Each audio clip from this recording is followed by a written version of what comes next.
Hi, my name's Zoe Turner Powell. I just wanted to record my testimony of being saved from the New Age and madness, pretty much, and few days really from suicide by Jesus Christ. So I've been meaning to share this for a long time. We've been saved in 2018, um, and it was just a really awful journey of starting in what they call, I suppose, white witchcraft at a young age, being introduced to spell books and um, movies that had that kind of stuff in it, and astrology in girls' magazines, things like that. Um, and getting depression in the younger years, like 14, 15, as a usually happy, outgoing girl, I became very withdrawn. My friends started to fall out, and we would have ceremonies at my home doing strange things like um, lifting the bodies off the ground, saying light as a feather, heavy as a rock, and some weird experiences that started happening when we started doing that stuff. I guess we just thought it was just harmless. And after we started to get into that stuff, I started to experience things like being turned over in bed, being choked in bed, feeling like I couldn't breathe, wind chimes falling and breaking on the carpet, things like that. So it obviously opened some kind of door to the demonic world, the spiritual world, which none of us realized we were doing because we were stupid and young. And I think that a lot of people get into that kind of stuff at that age. So it's definitely a danger. Um, so pretty much from then, I forgot all that stuff for about 10 years until I was like 25. When I was 25, I stumbled across a book called Spirit of the Seasons by Master Hilarion. Master Hilarion is one of what they call in the New Age ascended masters. They believe that they are advanced beings that came here before us, maybe from pre-flood world, Atlantean world, and that they are here to help us basically grow as humans and get to where they are in different higher dimensions and higher levels of awareness and understanding and spiritual growth, I guess. So when I read that book, it pretty much just propelled me into this massive journey of trying to find enlightenment, I guess, trying to find who I was, why I was here, um, where everything comes from, what's the source of life, what's the source of truth. Ultimately, I know that I was always just looking for the truth from a young age. I always wondered, what's the deal with this world? Why are we here? Um, that pretty much started all these questions, and I started studying. I started gathering more books like that to myself. I started just questioning and writing things in diaries. I also started getting depression again, which is funny now I think back. Um, and I hadn't had depression since like 14, 15. I started to become very withdrawn, and I started falling out with friends again. And then I decided to move to London. And I ended up doing a Reiki course in London and becoming a Reiki master, which is where you pretty much teach people how to do Reiki. And then during the time in London, I had a few years in London where I was super depressed and became very withdrawn, totally started like just feeling like no one understood what was going on in the world, what was going on spiritually. And it was like you were stuck between two separate worlds. It was like there was spiritual world and normal world, and you were just in limbo between the two, and no one understood you. So things started to get really bad during that time. I was sort of just hanging in there by a thread.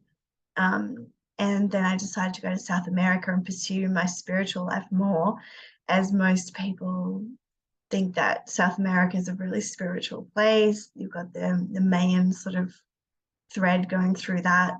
It was also 2012, which was supposed to be the end of the world according to the Mayan calendar. So for me, it felt like everything was lining up, which is crazy, for me to be there for the end of the world. So I did go to South America and did some pretty much just volunteering and studying and traveling there. And then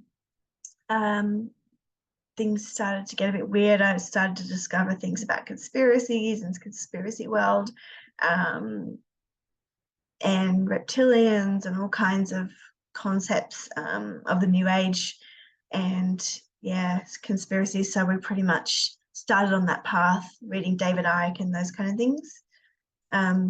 Then I came home. I went into full spiritual mode and I started doing courses called the Template.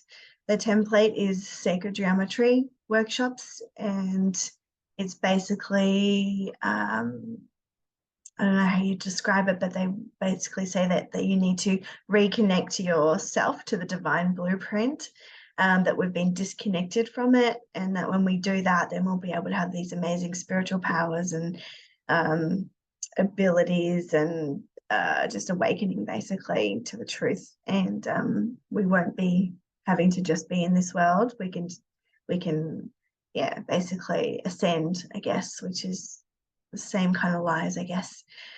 So when we started doing the Template courses, things started to get really crazy, really bad. I was very depressed. I just wanted to leave the earth. I wanted to die. I didn't have any friends. I felt like no one understood me. No one understood the truth of everything. And I dragged my best friend, who is now my husband, into these ceremonies. And we started doing them together. We went to Bali and did a huge week of ceremonies there. We experienced all kinds of crazy attack and demonic attack and strange things going on in Bali. And we managed to get home in between volcanoes erupting. And then we went on to pretty much get married soon after those ceremonies, and things started to get really bad then. So I was suffering from all kinds of strange, unidentifiable health problems and stomach problems and headaches. Our health deteriorated, our finances deteriorated, our whole world felt like it was crumbling. We moved into this strange little tiny cottage, which was very dilapidated, and it happened to be opposite a church.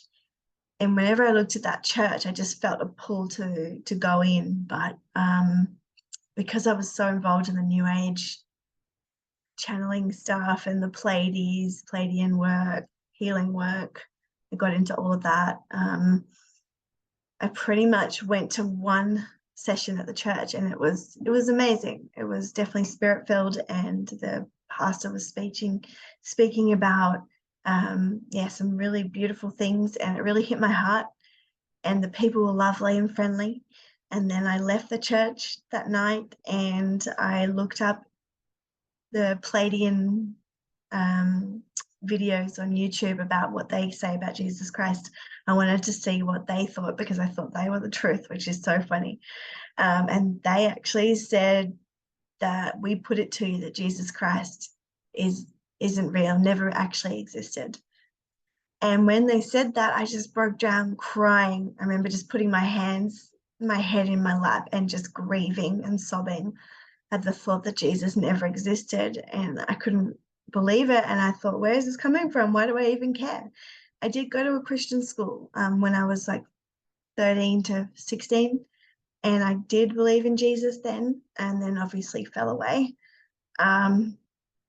So the thought that he never existed for some reason hit me so hard. And I remember thinking, this is weird. And I just grieved for a bit, and then I went to sleep. And I didn't think about it for a while. I didn't go back to the church. I just kind of let it go. And so my husband had an tree accident, and we decided to get up and move and just head off up north to where we thought was sort of freedom and happy times, and up into Queensland. And when we went to Queensland, we were completely homeless for a while. We were living out of our car. we had no friends. We stopped in and saw some friends, and we always ended up falling out with them. It was really crazy. It felt like we were under attack all the time. Everyone we met, we fell out with, and we couldn't understand why. People just felt like they hated us, and we couldn't understand why. So we got into sort of like taking trips and drugs and just recreational drugs, but things started to get really, really bad then, like so bad. And I was decided to start reading channeled materials. And when we met a woman who I pet sat for her dog, and she had a house in the Gold Coast that was free, and it was because it was covered in black mold. And I didn't know back then how bad black mold was for you. So we moved into that house, and we were scrubbing the black mold off all the time, got really sick. I started doing crystal courses, got into crystal therapies and things like that. I started reading channeled materials, especially the Law of One, and that's when things like spiraled out of control, basically. So I started doing ceremonies during the night, lining crystals up and opening portals and all kinds of really hectic stuff.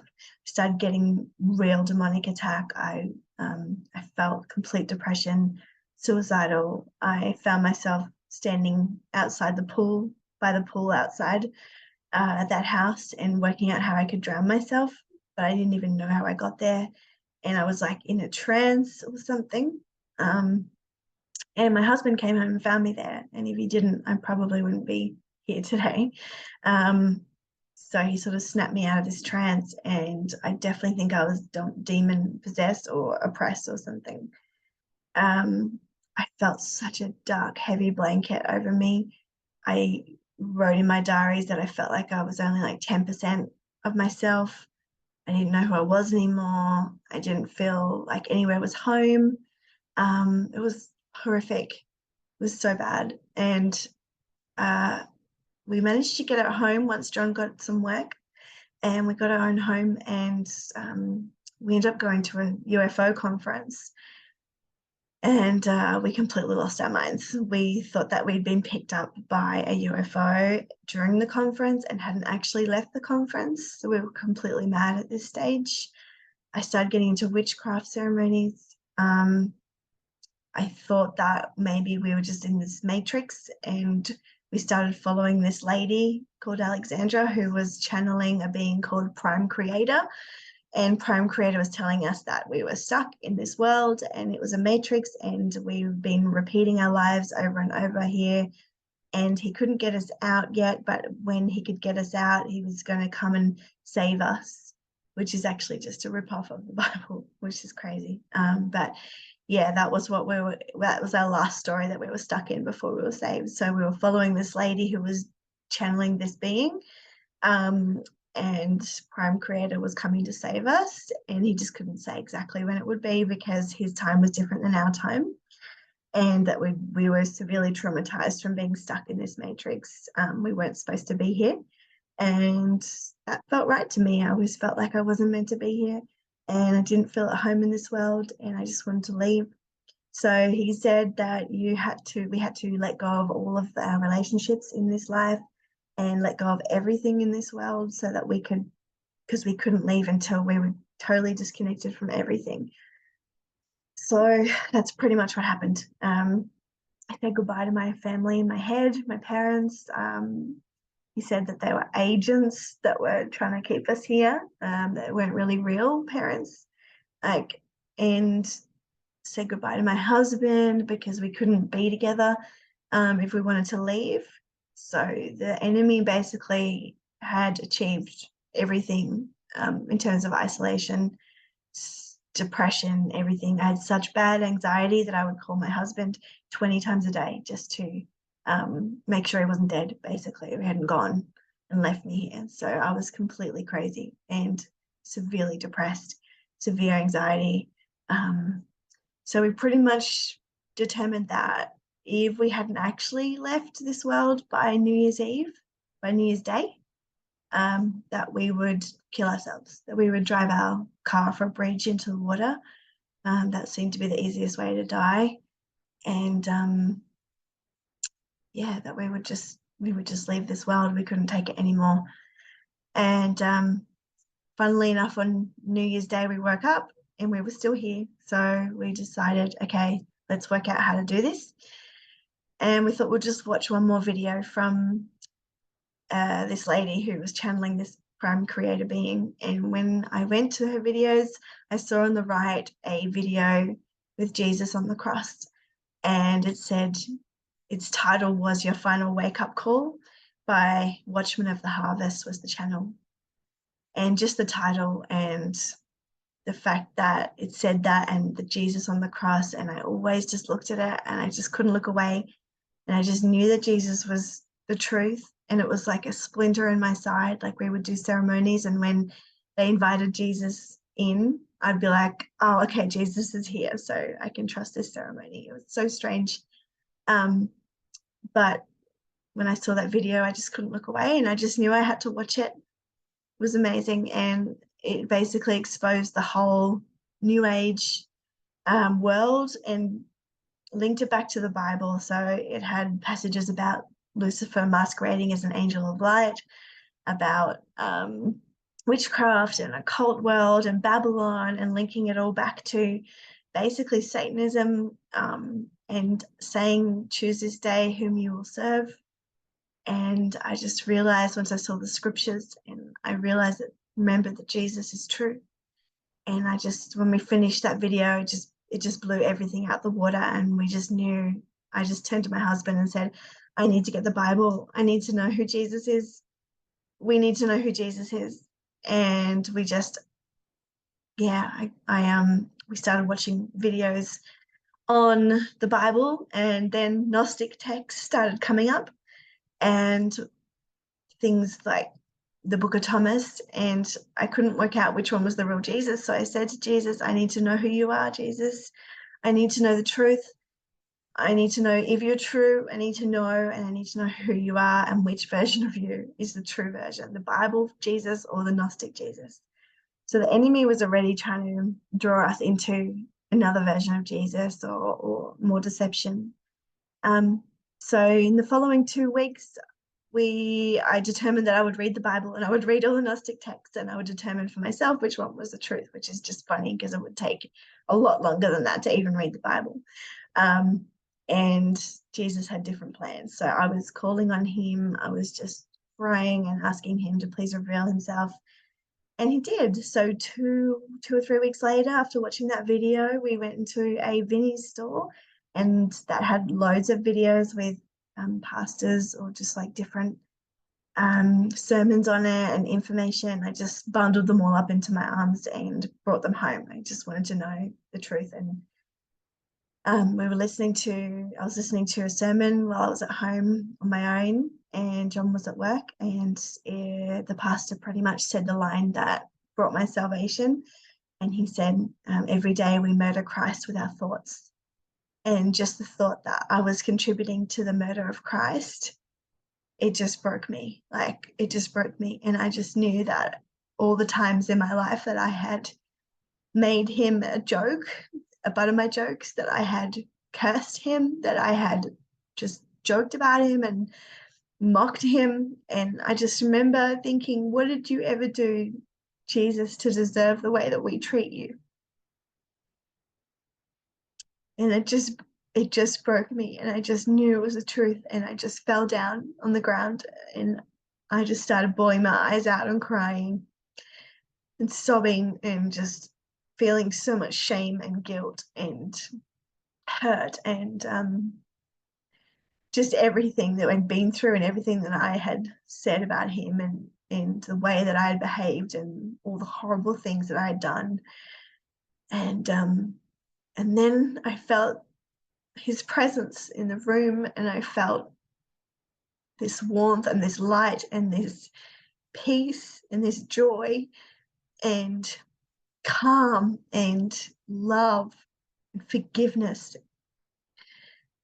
and everything that goes with him, and this power that just filled the room. And the birds seemed to be chirping louder, and the crickets started chirping, and I just felt overwhelming relief in a total change in myself, and I didn't know what was going on, but I just stayed in that, and I just was praying and crying and asking for forgiveness and saying, take my life, Jesus.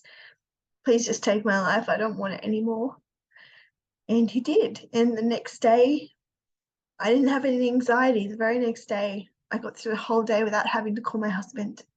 I felt like clouds had parted from over me, like I was under these darkest clouds forever, and the light was coming through for the first time in so long. And I just felt completely different. I felt like a new person.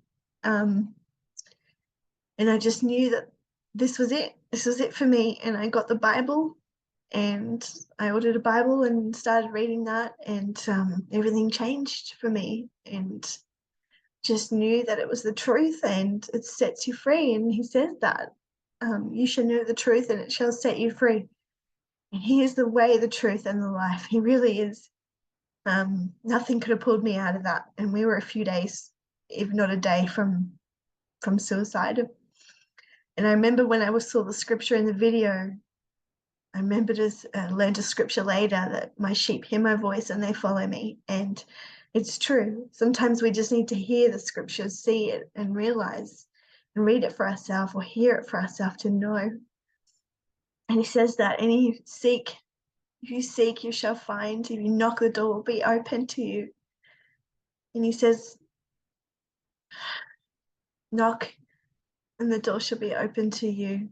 Seek, and you shall find. I think that's the scripture.